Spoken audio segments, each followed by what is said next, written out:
Here's a fact that almost no history book leads with. On the night of December 9th, 1940, the most powerful symbol of human defiance in the modern world sat alone at a desk, picked up a pen, put it down, picked it up again, and struggled for the better part of an hour to write the first sentence of a letter that he knew, if it failed, meant the end of Britain. Not the end of a battle. The end of Britain. The man was Winston Churchill. The letter was to Franklin Roosevelt. And the reason he could not write the first sentence was not because he lacked the words. Churchill never lacked words. The reason he could not write it was because the only honest version of that first sentence was something he had spent 66 years of his life making himself constitutionally incapable of writing. It was 3 words. We need help. The bombs had stopped for the night. That was almost the worst part. When the bombs were falling, the present moment demanded everything and left no room for thinking. When they stopped, the silence came in, and the silence had calculations in it. Churchill looked at the reports on his desk. He had ordered, on his first week as Prime Minister, that he would never be protected from accurate information. He had told his staff directly, "Do not soften the numbers. Do not give me the assessment you think I can handle. Give me the assessment that is true." His staff had obeyed. And on the night of December 9th, the true assessment said this: Britain had approximately 3 months of foreign currency reserves left.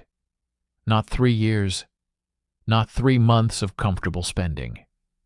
3 months before the money required to buy the weapons and materials of modern war simply ran out. After that, Britain could not purchase aircraft components from Canada, could not buy fuel from American suppliers, could not keep the supply pipelines open that every day, in thousands of unglamorous categories, kept the war effort functioning. The Atlantic was being cut. German submarines in the winter of 1940 were sinking British merchant ships at a rate of roughly 400,000 tons per month. To understand what that means in human terms, every month, ships carrying food, fuel, steel, ammunition, the material substance of national survival, were going to the bottom of the ocean at a pace that no replacement program could match. Britain was an island. Islands do not produce everything they need. What they cannot produce, they import. And the route along which those imports traveled was becoming month by month a killing ground. The army was barely an army. 6 months after Dunkirk, the units that had scrambled off those beaches still lacked basic equipment. The tanks, the artillery, the transport vehicles abandoned in France had not been replaced. The factories were running at full capacity, yes. But full capacity against a deficit of that scale is not recovery. It is the difference between drowning quickly and drowning slowly. Churchill had read every number. He had asked every hard question. And when the answers were assembled into a single coherent picture, the picture said something that no one in his government said out loud, but that every senior official could see clearly if they looked directly at it. If nothing changed by spring, Britain would be unable to continue fighting. Not defeated in battle. Unable to continue. There is a difference. One is a military event.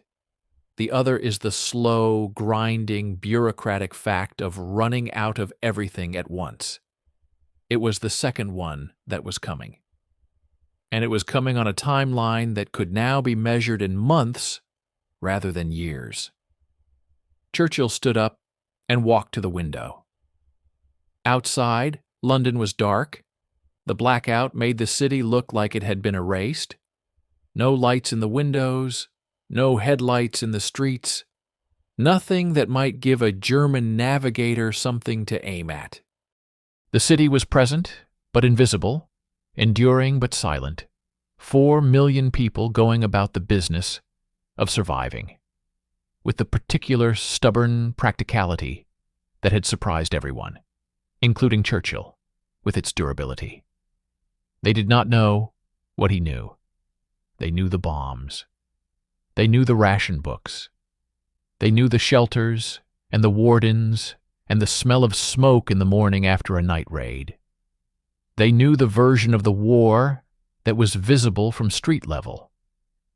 They did not know the version that lived in the reports on his desk. They did not know about the reserve figures. They did not know that the man whose voice came over the radio and told them they would never surrender was sitting in a dark room doing arithmetic that led somewhere very dark indeed. Churchill had a gift, perhaps his most important gift, for maintaining 2 completely separate states of mind simultaneously. He could stand at a microphone and deliver genuine defiance, real, unsimulated, born from deep conviction, while at the same time holding in the back of his mind the full knowledge of how narrow the margin truly was. He was not lying to the British people when he told them they would endure. He believed it. He also knew that belief alone did not pay for aircraft. He needed something that belief could not provide. He needed America. This was the problem. Not the diplomatic problem, not the political problem, though both of those were real and complicated. The deeper problem. The problem that had kept the pen from moving for the better part of an hour. Churchill had been raised in a tradition, had spent his career inside a civilization, had built his entire identity on a set of values that placed self-sufficiency at the center of national character. Britain did not ask.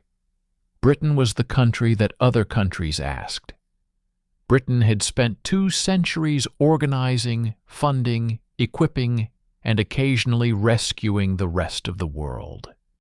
The entire moral architecture of British imperial identity rested on the assumption that Britain was the capable one, the strong one, the one that stood alone if necessary, because standing alone was not a crisis, but a point of pride. What Churchill needed to write to Roosevelt was the precise opposite of that identity.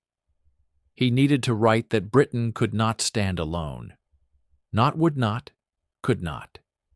That the arithmetic of the war had reached a point where British strength, British production, British resilience, none of it was sufficient. That the island that had defined itself for generations by its refusal to depend on anyone else now depended completely and urgently on the decision of one man in Washington. He picked up the pen. He thought about what happened if he did not write it. He thought about it specifically, not abstractly.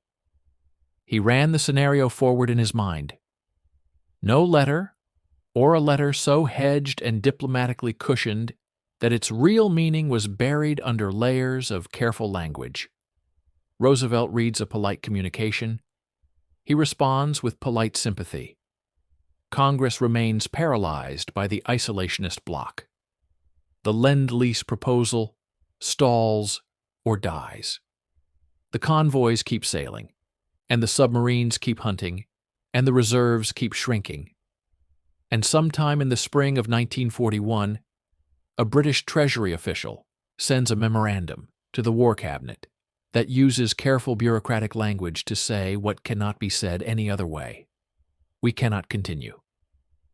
He thought about that. Then he thought about what happened to Europe, not just to Britain, to Europe, to the world that came after, a Britain that had fallen. He thought about the Atlantic under German influence. He thought about the United States, alone, facing a transformed world. without the ally that had spent the last year standing between that transformation and completion. He thought about what kind of world his grandchildren would inherit if the letter was not written, or was not written honestly. And then he wrote it. The letter was long. It was detailed in a way that surprised even the officials who helped prepare it. Churchill did not write in vague appeals.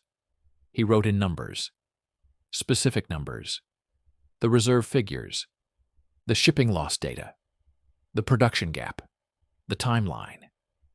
He laid Britain's actual condition on the page with a precision that was almost clinical, and that was entirely deliberate, because Churchill understood something important about how power responds to requests.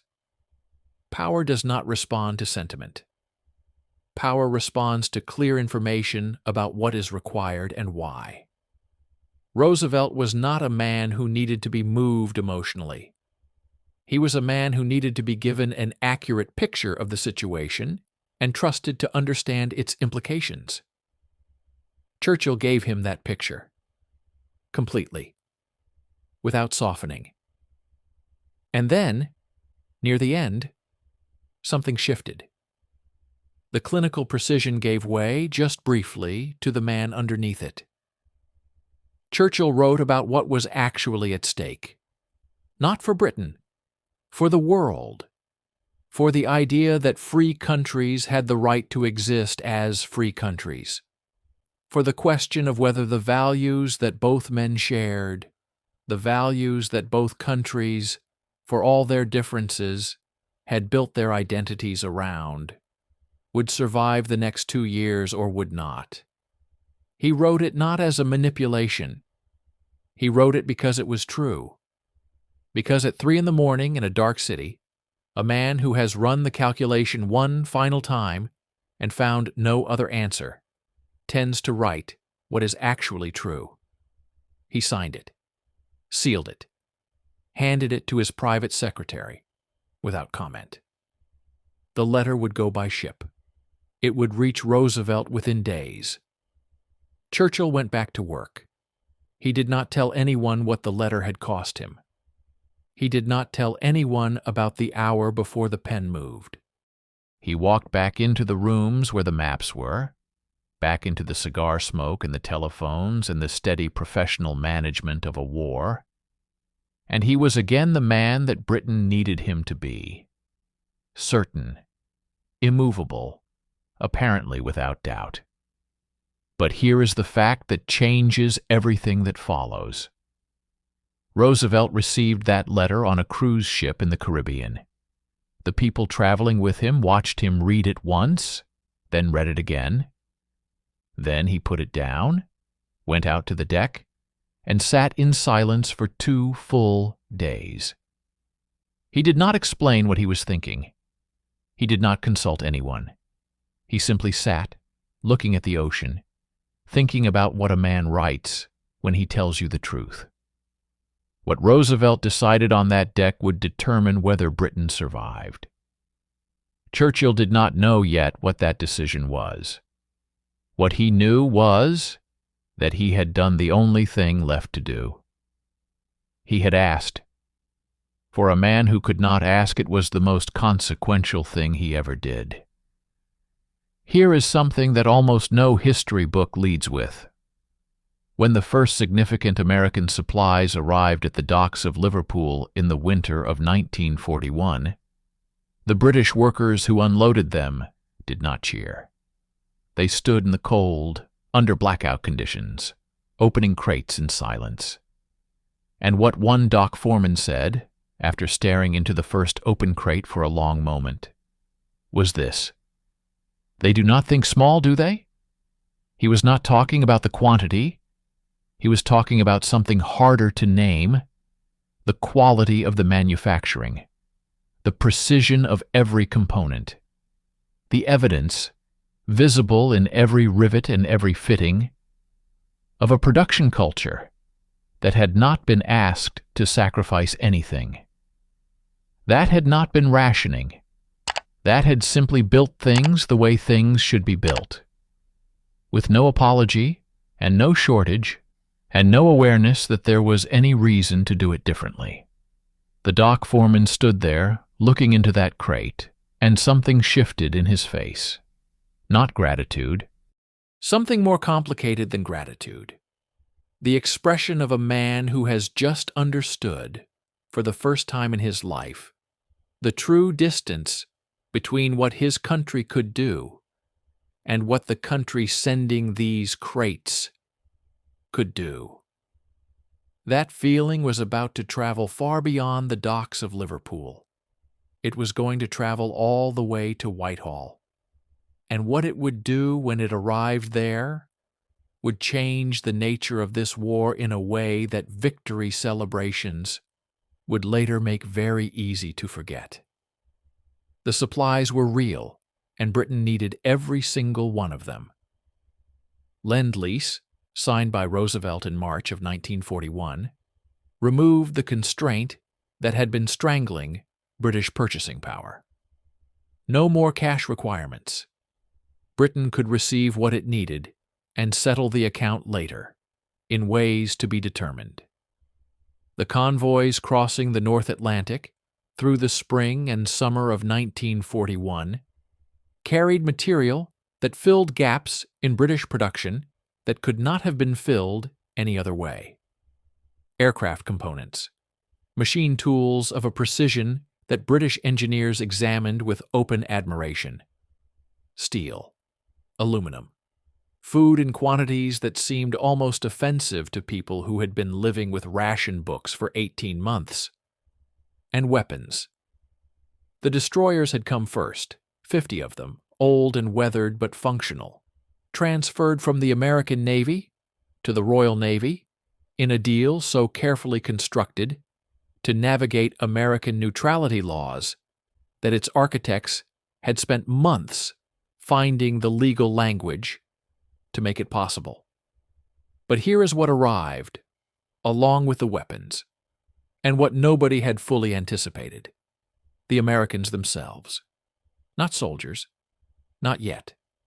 Officers, advisors, procurement specialists, technical consultants, men with clipboards and careful eyes, and the particular manner of people who have been sent somewhere to assess the situation and report back accurately. They arrived quietly, professionally, with every appearance of being there simply to help facilitate the efficient delivery of the supplies Britain had requested. And they were. That part was genuine.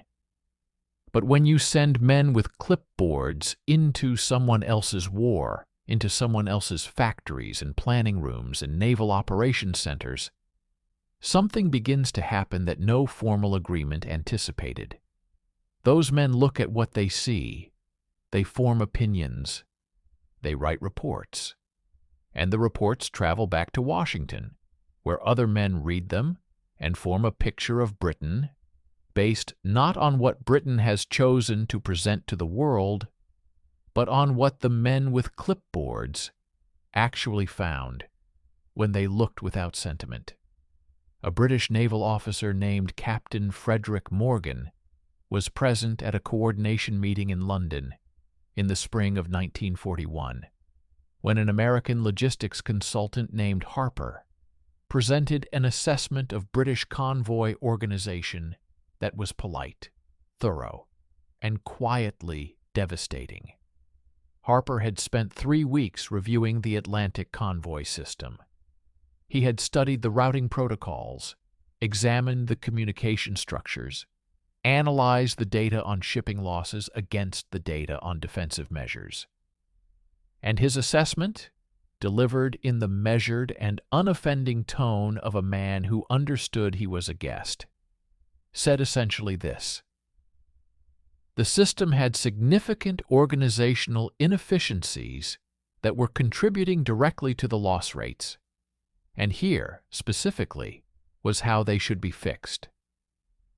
Morgan sat across that table and listened to an American civilian explain to British naval officers how to run a convoy system that the Royal Navy had been operating for 20 years. He wrote in his diary that evening that the experience had been, in his own word, clarifying. Not humiliating. Morgan was careful not to use that word, even in a private diary. Clarifying. But here is the part that made it impossible to dismiss with wounded pride and move on. Harper was right. The adjustments he recommended were implemented.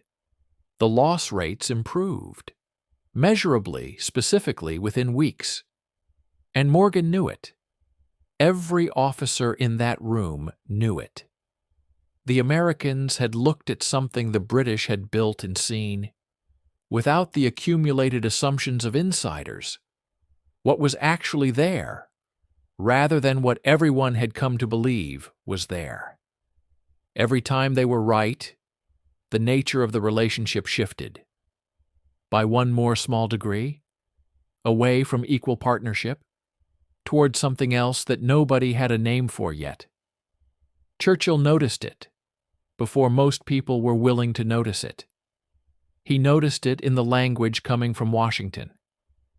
In the early months, Roosevelt's letters had the tone of one leader writing to another. Two men of equivalent standing discussing a situation of mutual concern.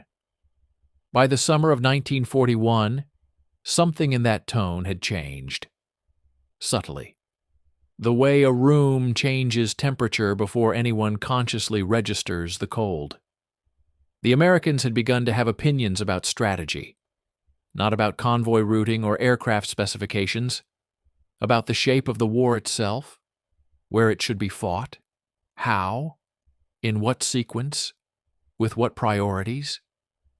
And Churchill was standing in a position that had no comfortable name. He was the leader of a country fighting for its survival. He was also increasingly the leader of a country surviving on borrowed resources. And the people providing those resources had views that sometimes differed from his. And the question of whose views should prevail when they differed was a question that nobody stated out loud, because stating it out loud would have required acknowledging something that both sides needed, for very different reasons, to leave unspoken. What was unspoken was simple mathematics. Britain could not refuse American preferences and continue to receive American support at the scale required. Not because of any threat. Nothing so crude was ever said. The logic of dependency does not require explicit statements. It operates through the arithmetic of who needs whom more. And by the summer of 1941, that arithmetic had a clear and unambiguous answer. August 1941. Placentia Bay, Newfoundland. Churchill and Roosevelt met in person for the first time since the war had begun. Warships anchored off the coast of Canada. Senior military and civilian staffs on both sides. The official purpose was to produce a joint declaration of shared principles, what became known as the Atlantic Charter. 8 points about the post-war world. Both men believed what they signed. It was genuine. But what happened in the sessions surrounding the formal agenda was something Churchill had not fully prepared himself for. And Churchill prepared himself for almost everything. The Americans arrived at Placentia Bay with a plan. Not a plan for the meeting, a plan for the war. Fully developed, strategically coherent, staffed out in detail. American military planners had been working on it for months, in a country that was not yet formally at war, planning a conflict they had already concluded they would enter. They sat down across from the British chiefs of staff and presented their vision of how the Allied powers should fight, where the major operations should occur, what the priorities should be, with the confidence of men who believed, reasonably, that the country now providing the largest share of the resources should have a significant voice in how those resources were used. Churchill sat in those sessions and engaged with skill and genuine conviction. He was not overruled directly. He was too experienced a negotiator for that, and his arguments for the Mediterranean strategy were coherent and defensible. He held his positions on most of the important points. But there was a specific moment, witnessed by two British staff officers and recorded in one of their private diaries, that none of the official accounts of the Placentia Bay meeting include. During one of the planning sessions, an American general named Wedemeyer presented a proposed timeline for Allied offensive operations. He laid it on the table. He outlined the sequence. He explained the logic. And when he finished, he looked across the table at the British chiefs and said, in a tone that carried no aggression whatsoever, simply the calm certainty of a man stating a fact, "This is how we believe the war should proceed. Not this is our suggestion. Not we would welcome your thoughts. This is how we believe the war should proceed." The room was quiet for 3 seconds. One of the British officers present wrote that evening that those 3 seconds were the moment he understood something he had not understood before. He did not elaborate on what that something was. He did not need to. Anyone who has ever sat in a room and felt the balance of power shift knows exactly what 3 seconds of that particular silence contains. Churchill returned to his ship after that session and said something to his personal aide that the aide recorded in his private papers. Churchill said, "They have decided they understand this war better than we do, and they may be right. That is the inconvenient part." By the end of 1941, the British officials traveling to Washington for coordination meetings were experiencing something for which their professional vocabulary had no adequate term. They were being treated with complete respect. The Americans were gracious, professional, genuinely committed to defeating Germany. There was no hostility. There was no condescension, at least none that was explicit or intentional. What there was, accumulating through every meeting and every planning session, was the quiet and unmistakable sensation that the center of gravity of the war had moved. It had moved westward, across the Atlantic, to Washington. The decisions that shaped the war were increasingly being made by people whose cities had not been bombed, whose factories were not rationing materials, whose production lines were running not at desperate survival capacity, but at the beginning of an expansion so enormous that the British production figures that had seemed extraordinary in 1940, now appeared in American planning documents as a baseline, a starting point, a number so far below what American industry was beginning to deliver that it occupied a different category entirely.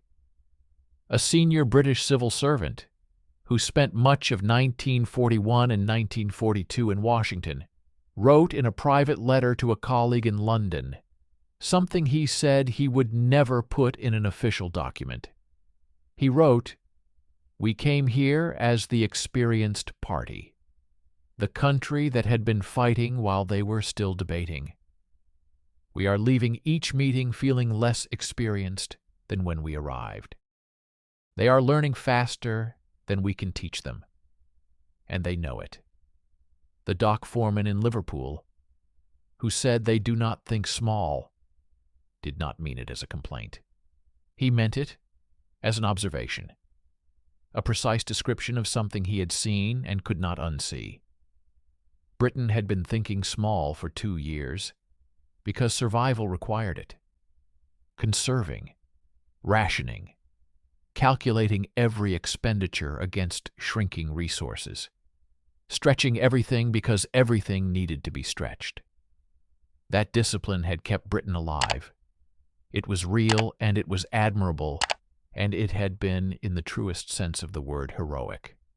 But heroism built on scarcity operates within the limits of what scarcity permits. And America was not operating within those limits. America was operating in a different universe of scale. A universe where the question was not how much can we afford to send, but how fast can we build it. And the answer to that question, arriving in Washington, planning documents every quarter, was a number that kept growing. Every month larger than the month before. Every quarter further beyond the range that any British production planner had been trained to consider realistic. Britain had sent a letter across the Atlantic asking for help. The help had come. It was still coming, growing every month, the convoys arriving with an abundance that 6 months earlier would have seemed impossible. But help at a certain scale does not remain help. At a certain scale, help becomes something that does not have a comfortable name in the vocabulary of proud nations. It becomes the thing that quietly, without announcement, without any single dramatic moment that anyone can point to afterward and say, there, that was the moment, begins to rewrite the terms of who is leading and who is following. Britain was surviving. The island was holding. The cities were damaged but functioning. The army was rebuilding. The war was being fought, and the war was being contested, and the outcome, for the first time since the summer of 1940, was no longer unthinkable.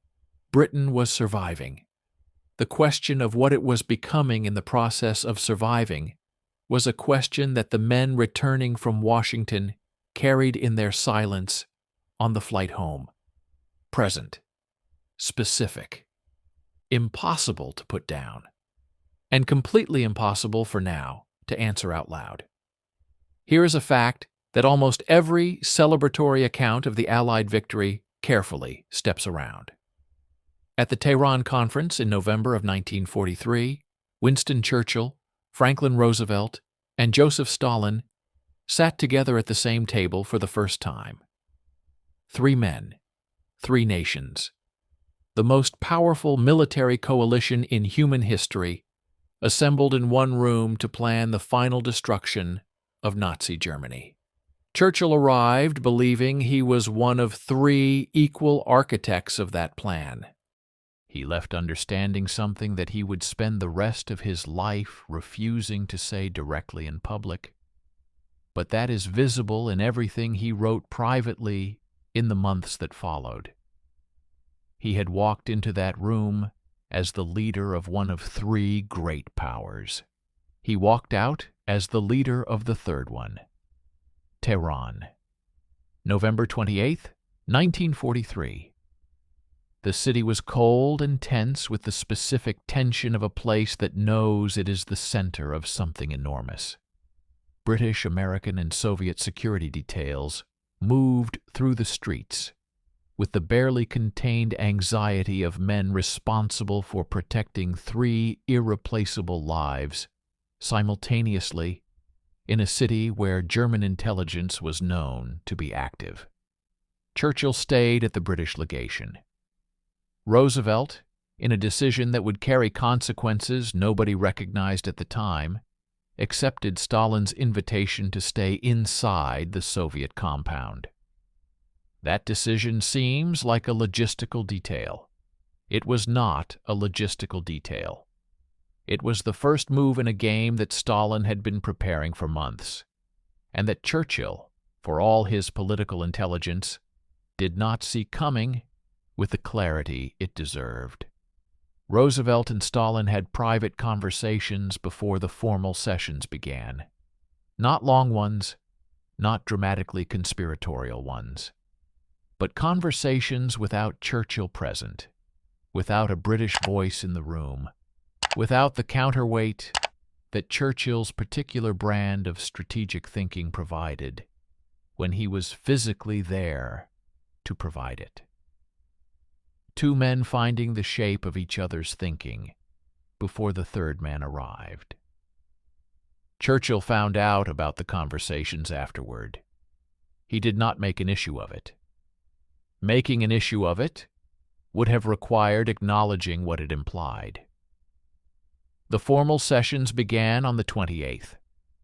The conference room was large, deliberately neutral in decor, a table big enough that the three leaders sat at a distance from each other that required voices to carry slightly.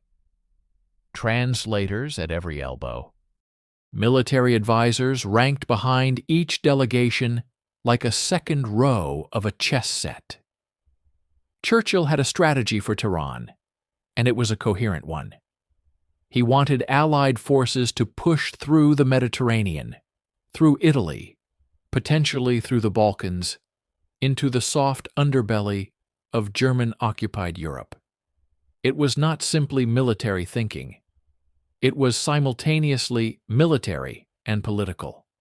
A Mediterranean advance would position British and Allied forces in Central Europe before the war ended.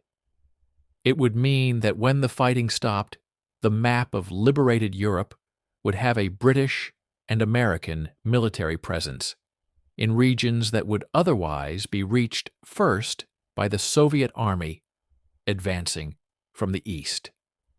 Churchill understood, with a clarity that his public statements never fully revealed, that the war being fought in 1943 was also the war that would determine the shape of 1953. That the positions armies held when the guns went silent would become the positions nations held in the peace that followed. He had been thinking about this for longer than either Roosevelt or Stalin gave him credit for. He presented his Mediterranean strategy with the full force of his extraordinary persuasive intelligence. He had the history, he had the arguments, he had the maps and the casualty projections and the logistical assessments. He was, by any reasonable measure, the most experienced strategic mind in that room. He had been fighting this war since 1940. Roosevelt's country had been in it for 2 years. Stalin had been a military commander for barely 3. He made his case. Then Roosevelt spoke. What Roosevelt said was not a rejection of Churchill's position. It was something more sophisticated than a rejection, and therefore more difficult to counter.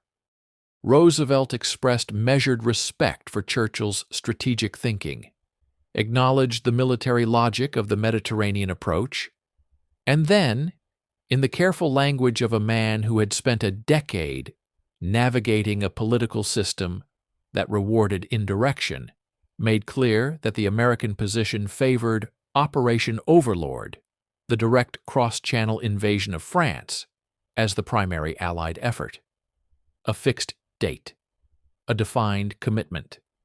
The full weight of American industrial and military production directed toward one objective. Stalin, who had been waiting for exactly this moment, supported Roosevelt immediately and completely. Churchill found himself on the wrong side of a 2-to-1 vote that had, in all the ways that mattered, been decided before anyone sat down. He argued. Churchill always argued.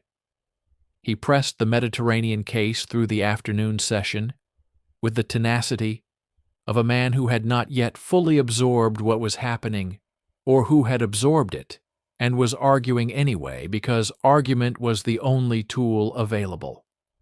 He was not wrong on the military merits.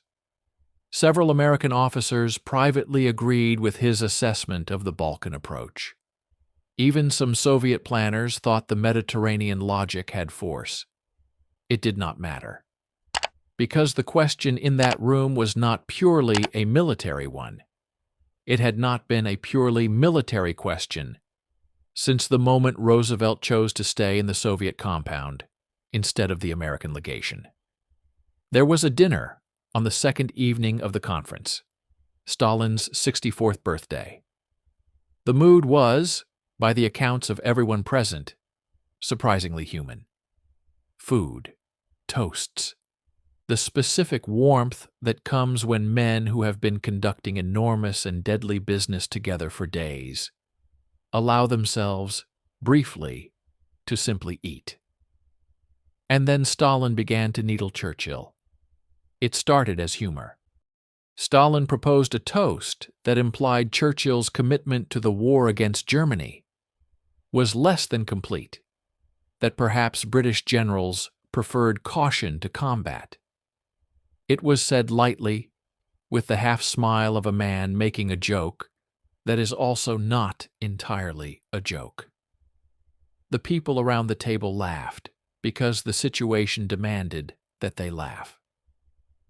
Churchill did not laugh.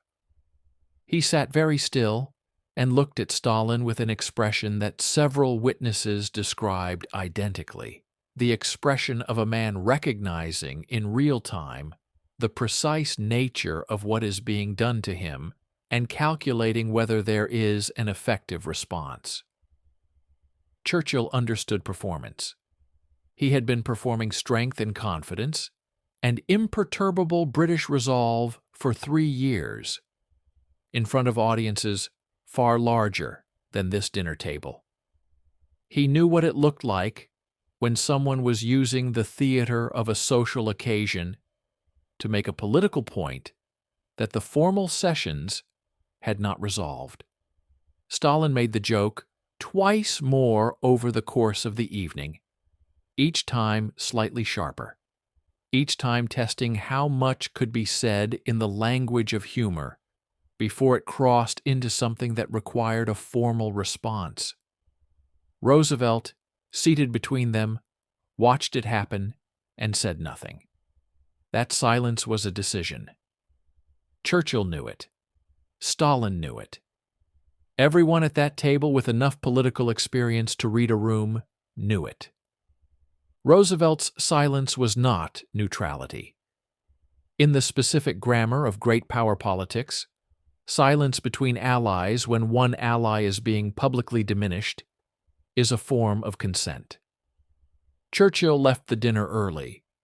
One of his aides recorded that he was, in the aide's careful diplomatic language, out of temper for the remainder of the evening, which, translated from the careful diplomatic language of British civil servants, means that Winston Churchill, the man who had stood alone against Germany in 1940 and refused to flinch, sat in his room in Tehran and was, for a period of time, unable to maintain his composure. The conference ended on December 1st. The formal outcomes were real and significant. Operation Overlord was set for May 1944. The Soviets committed to a simultaneous offensive from the east. The broad architecture of the final defeat of Germany was agreed, and it was solid. Churchill had contributed to all of it. His military thinking had shaped parts of the final plan in ways that the other delegations acknowledged. He was not irrelevant. He was not ignored. He was treated throughout with the formal respect due to the leader of a major Allied power. But on the flight back to Cairo, Churchill said something to his personal physician, Lord Moran, that Moran recorded in his diary and that Churchill never repeated publicly. He said, "I realized at Tehran for the first time what a small country this is. Britain is a very small country." Moran wrote that Churchill stared out the window after saying it, not performing pensiveness, actually staring out the window in the way that people stare at things they are not seeing because what they are actually looking at is inside their own heads. Churchill had known the production numbers for years. He had read the capacity assessments, the factory surveys, the quarterly output figures that American industrial planners submitted through diplomatic channels, in the careful language of men presenting quantities so large they had learned not to emphasize them. He had known intellectually, precisely, for a long time, exactly what the scale of American power meant for the relative position of Britain in this alliance. Tehran was the first time he felt it. There is a difference between knowing something and sitting across a table from it, between understanding that the balance has shifted and watching it shift in real time, in a room, in the silence of a man who is supposed to be your equal and who does not intervene when someone diminishes you. Britain had asked for help in December 1940. The help had come. The convoys had crossed the Atlantic, the factories had delivered, the supplies had arrived at Liverpool in the dark under blackout conditions, and been unloaded by men who stood and stared into open crates and said they do not think small. They did not think small. And now, 3 years into the war, that British resilience had kept alive long enough for American power to enter. Churchill sat on a plane over the Middle East and understood what the price of that survival looked like from the inside. Britain had survived. The war was going to be won. The outcome was, for the first time, not a matter of if, but of when. And the world that would exist after the when was going to be arranged around 2 poles, Washington and Moscow. 2 powers of such scale that everything else, including the country that had stood alone in 1940 and refused to fall, would organize itself in relation to them. Not because Britain had failed, because Britain had succeeded, because it had held on long enough for the people who saved it to arrive, and the people who saved it were now, quietly, and without malice, and without any single dramatic announcement, in charge. Churchill knew it on that plane over the Middle East. He stared out the window and said nothing. Here is the thing about victory that nobody warns you about. It does not feel the way you imagined it would feel. You imagine it as a single moment, clean and definitive, the kind of moment that you will be able to describe precisely for the rest of your life. You imagine that when it arrives, you will know exactly what it means and exactly what it costs and exactly what comes next. What actually happens is different.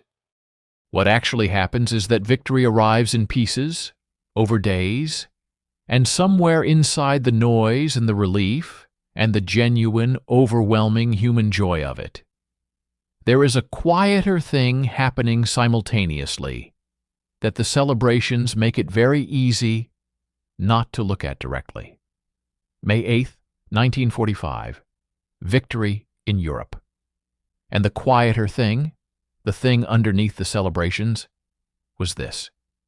Britain had won the war, and in winning it, had completed the transaction that had begun on the night of December 9th, 1940, when a man sat alone at a desk and struggled for an hour to write 3 words.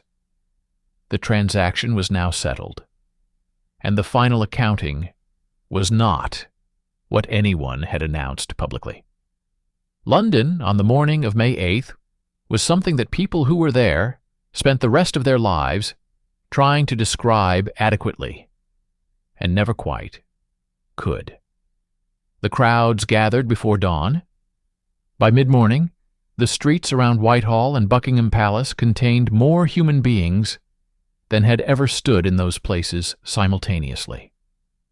People who had spent 5 years learning to compress hope into the smallest possible space, who had trained themselves not to want too much because wanting too much in a war makes the losses unbearable, now allowed themselves to want everything at once.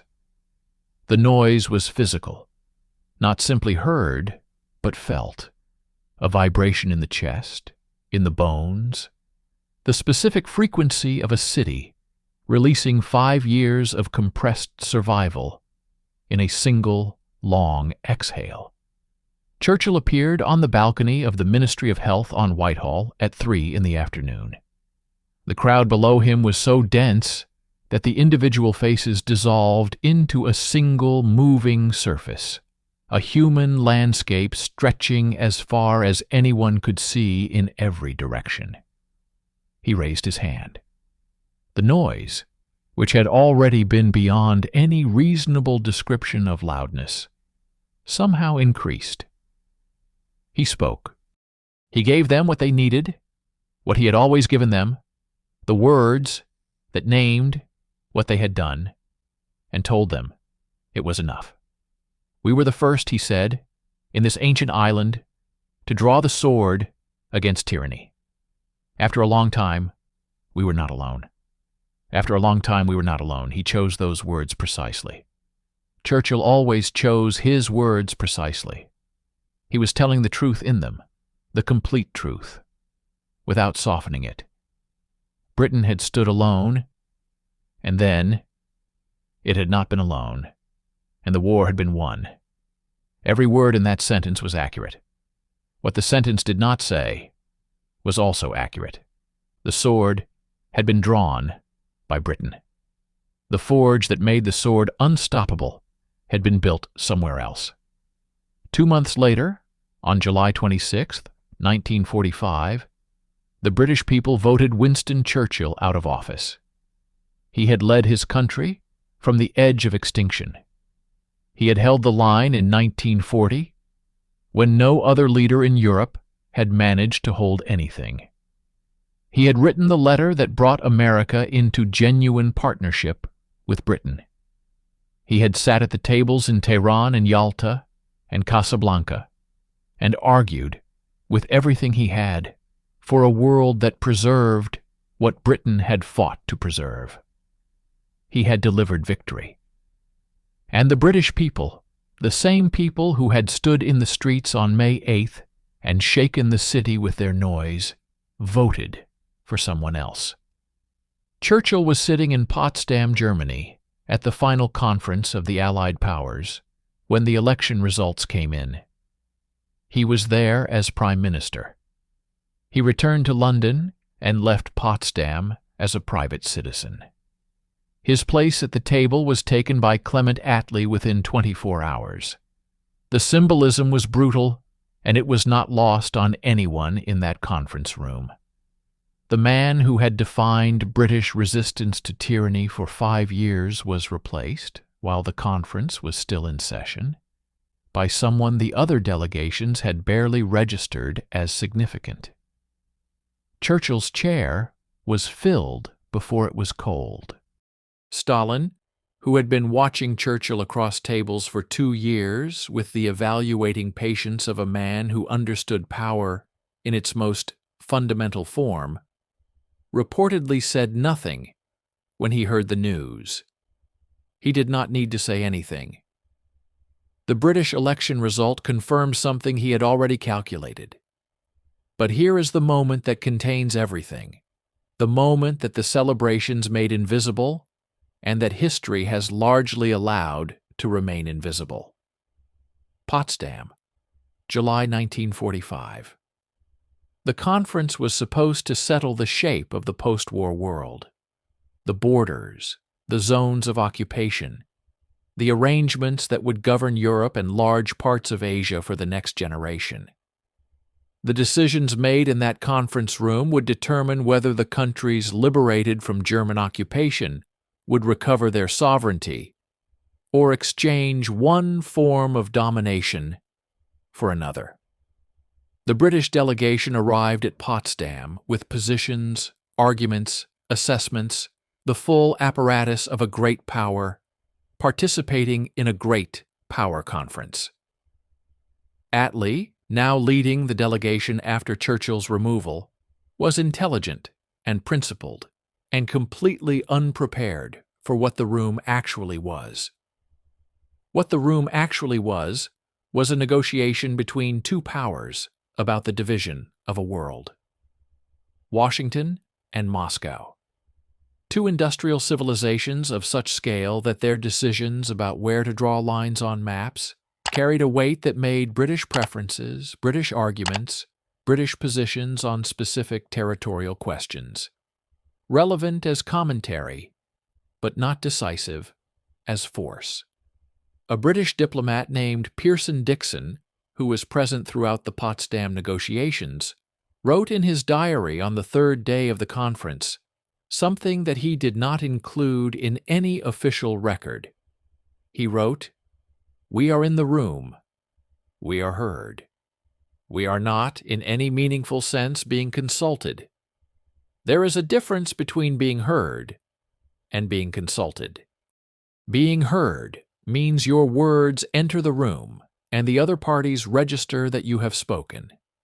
Being consulted means that what you say has a real probability of changing what is decided." Dickson understood the difference. He sat in that room for 2 weeks and watched it play out with the specific and accumulating clarity of a man counting the gap between what his country's position in the room implied and what the room's actual mechanics produced. Britain was heard, consistently, courteously, with genuine respect for what it had contributed and genuine acknowledgement of what it had endured. It was not consulted, not in the way that mattered. The lines on the maps were drawn where Washington and Moscow agreed they should be drawn. When they disagreed, there were negotiations. When Britain had a position that differed from both, there were expressions of appreciation for the perspective. The world that emerged from Potsdam was not the world Churchill had gone to war to protect. He had gone to war to preserve the sovereignty of small nations against domination by large ones.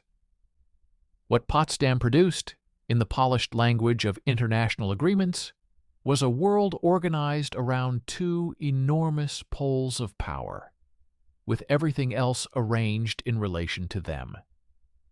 The small nations of Eastern Europe, the nations Britain, had gone to war specifically to defend when Germany invaded Poland in 1939, emerged from Potsdam inside a Soviet sphere of influence that would define their lives for the next 45 years.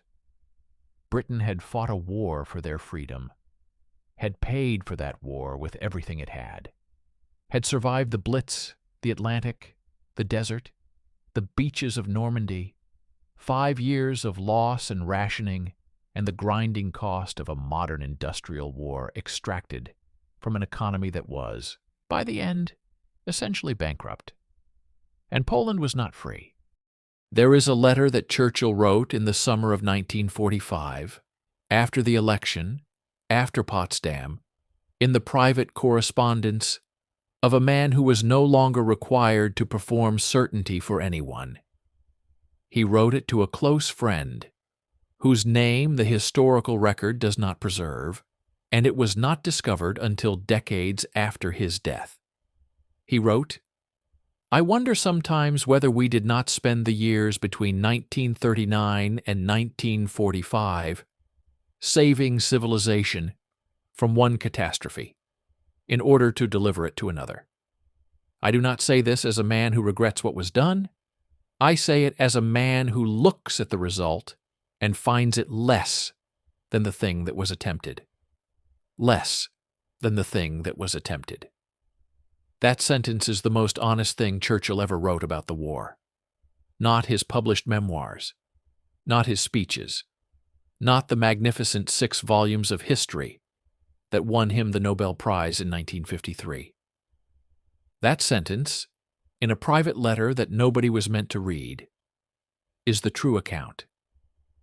Britain had attempted to preserve a world in which the sovereignty of nations was real and the domination of the strong over the weak was resisted. It had attempted this with everything it had. It had nearly died in the attempt. And then, because it had survived long enough, America had arrived, and the war had been won.